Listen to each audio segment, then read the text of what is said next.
don't know how I ended up, man, but I've landed down this rabbit hole of science-based coaches online.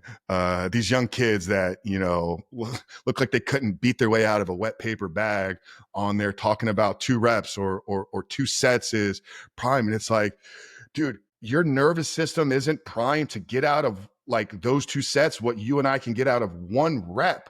Like, so speak to that. Speak to that, the importance of the volume from the beginning and learning to go where what mentally, neurologically, most people. Well, I mean, these, and it is, you're right, man. It is mostly young kids that they read some stuff and then they have these concrete fundamental beliefs and they take things entirely out of context. And it's like, there's some truth to what most of them are saying, but a lot of it's contextual. And, eh, so, as well as I do that when you start out working out, a lot of the gains at first are you increase your neurological capabilities. You start to literally innervate more muscle fibers. You learn how to recruit more motor units. Like this is a known thing, right? So kids and beginners, they just literally can't recruit as many muscle fibers as we can. Um, so it has far more to do than just tissue development stress. So like I can take an 8-year-old kid and I can have them squat every day and they'll recover just fine because they literally can't fatigue their nervous system. So our tissues have almost an infinite ability to recover if we train them hard enough for long enough. Our nervous system does not. And so it's all respective to your relative 1 rep max. So let's say a guy can deadlift 1,000 pounds. If he's deadlifting 80% of that, that's 800 pounds. Okay. He cannot do more than a few reps of that a week. But let's say somebody can deadlift 100 pounds.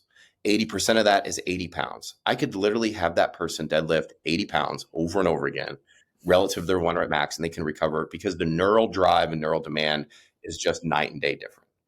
So, a high central nervous impulse is literally on the far edge of that flight or flight spectrum.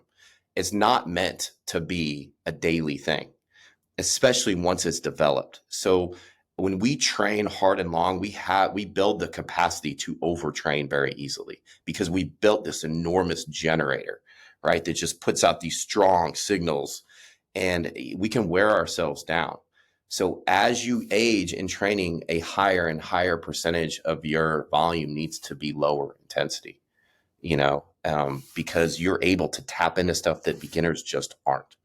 So when these kids talk to this like super low volume, high intensity Mike Mentzer stuff, which, Mike Mentzer brought some very valuable information to the field, like is diminishing returns to more and more volume. Recovery is paramount. Like, intensity is far more important or quality is far more important than quantity. All of that stuff is true. But there is a time when we need to build a large base, a large foundation, and that requires a lot of volume and practice. Is there ceiling, I guess, on our? I know the answer. Let me phrase this in a way that I don't sound like an idiot asking the question. So, I guess, can you train your nervous system to hold more capacity? You mentioned, the 80% at the 80 pounds of the 1 rep being 100. You do it every day. You scale it up 10x. Now 1,000 pounds becomes 800.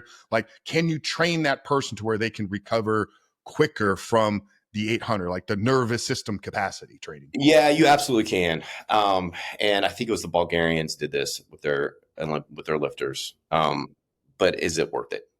Because in order they said so they would squat their max like every day.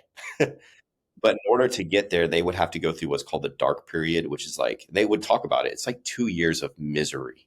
Like, and they were never head and shoulders above any of the other lifters that didn't do that. They did well, but they didn't become exceptionally strong by doing that. And for most of us, it's just not worth the misery because most of us, I cannot think of a single thing that requires day in, day out, max effort, strength, and power. Like in your life, there's even like dudes that play soccer and basketball every day. A very small amount of that is truly max effort. You know what I mean? Our capacity to work is much more important than our capacity to work at max intensity every single day. So yeah, theoretically you can. It's brutal. I would say 1 in a million people could actually do that.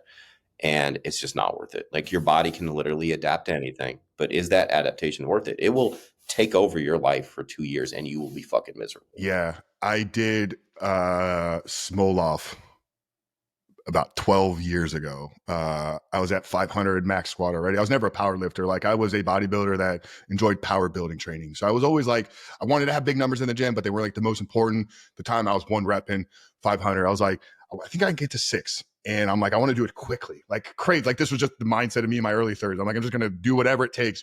So I did the 4-day a week small off, which you're doing like 80%. Like, in it dug this deep, deep, deep hole. I only made it through the first 7 weeks because my body shut down. Like, I blew out blood vessels in my eyes. My eyes were bloodshot red for like 3 weeks on end. I didn't end up putting 65 pounds on, but it took me almost like 6 months to physically recover from 6 weeks of squat training. So I know exactly what you're kind of speaking that to. would work if you were in like a Soviet bloc country and you just didn't have a choice. And when you got to that point where you knew you should quit, you just wouldn't, they would be like, no, you're going to do it. And you're either going to die because you don't give a fuck, or you'll adapt, you know? And it was the beginning of that dark period they talk about. It's like 2 years of that misery. And it's, I mean, that's just not worth it for most people. And if you want to try it, and but you know, I want to differentiate too between squatting very heavy, like you said, north of 80% of your one rep max daily, and squatting every day. Because you can go in and squat 60% of your max every single day, and that there's a good argument that would be very beneficial for you. Because most days are very easy. You know, it's a whole easy strength thing. You go in, let's say I can squat 500 pounds and I put on 300, and I'll do 3 sets of 5 of that every day. And when I leave that workout, I feel good. I'm not tired at all. There is something to be said there if you have the time to do that. You know what I mean? Yeah. I know there's been various squat everyday programs, like Mark Lowliner from Tiger Fitness threw one out there, like 30-day squat every day. And it was different rep schemes, different squat movements, different squat patterns. This would fall under the category of functional type of work. Like, because every day you're going to be squatting, doing something, right? You're going to squat down on the toilet, you're going to squat down to pick something up. If you got children, you're going to squat down with them. So training that pattern. Is that where your, I guess, mass method has come from? It's like, I want to look great, but it's also this functional component, like, to living?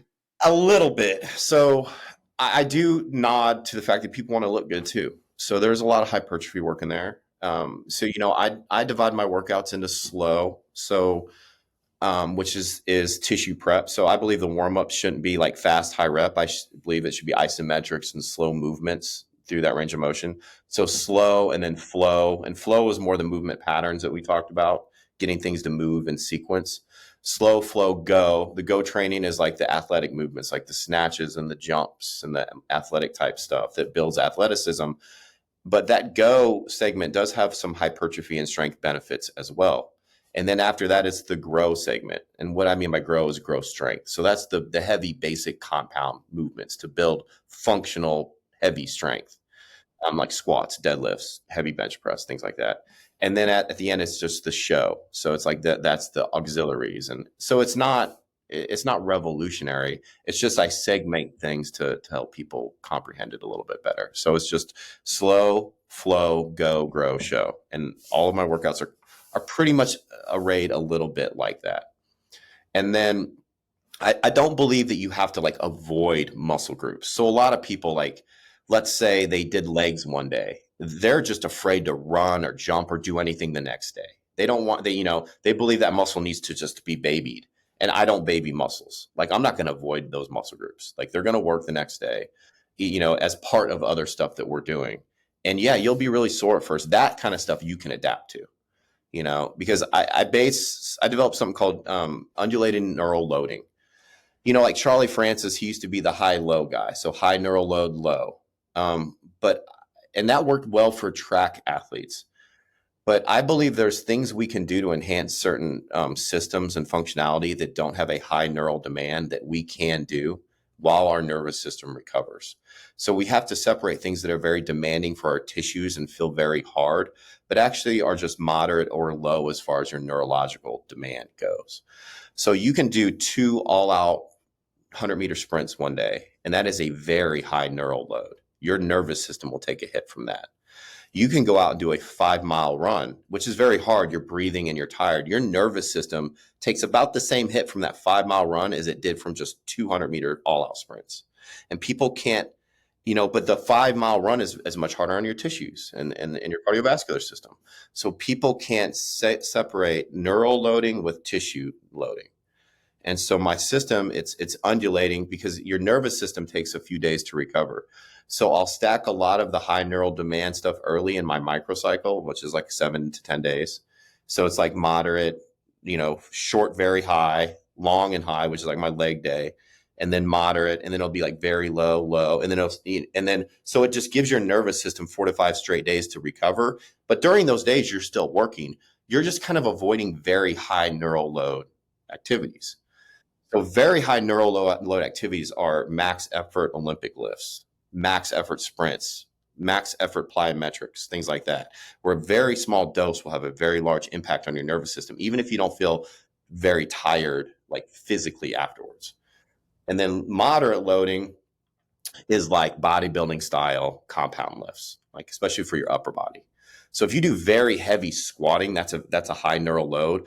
But if you do like 3 sets of 12 squatting, that's more of a moderate load on your nervous system. So that kind of stuff, you can still kind of do that and let your nervous system start to recover because it's a systemic thing, right? I think I droned on a little bit there, but that's kind of how I arrange. So I do keep in mind body part specific training. Like I don't usually train legs multiple days in a row, but it's not based on body parts, which everybody else bases their training on body parts, right? You don't, you're not going to do chest 3 days in a row, but they don't take into consideration the neural demand. So I base my training on the neural demand of that day. And the movement specific stuff is secondary to that neural demand. That is, I had to say one, that's the fundamental difference between mass method and everything else.